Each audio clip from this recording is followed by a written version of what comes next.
تاسواتا marka waxaan jecelahay ninkii ka socday jaamacada Chichiga magaciisa imika markii waxaan filayaa inaan iloobay waxaan doonayay correction inaan ku sameeyo oo in yar aad moodaa inuu ku sameeyay taariikhda deegaanka fake and forged ayaad moodaa sababtoo ah waxa weeyaan waan wada garanaynaa Ethiopia sidii lagu sameeyay through conquest and colonization wadan xoog lagu dhisay buu ahaa with the help of European colonizers iyagu laakiin aqoonyahanadu ma aaminsana wadanka in sidaa lagu sameeyay Ogaden region 1897 Chichiga reserve area 1954 incorporated into Abyssinian or Ethiopian empire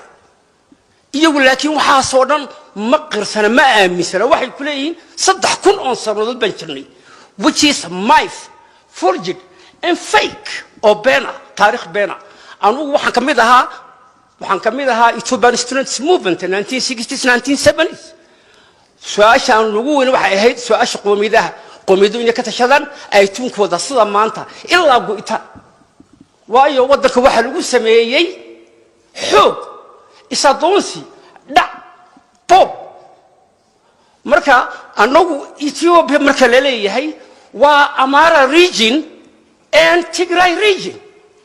لكن إثيوبيا قومها كلا إثيوبيا معها وادد حوغ لغو قبصدي وادد حوغ لسكو وذا كياني we don't share common meaning واحد تاريخهم وذاقنا مجدو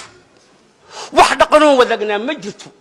مركا تاسان دونيا إنان أشيغو ننكي أقويان كي يغوري جامعة thank you very much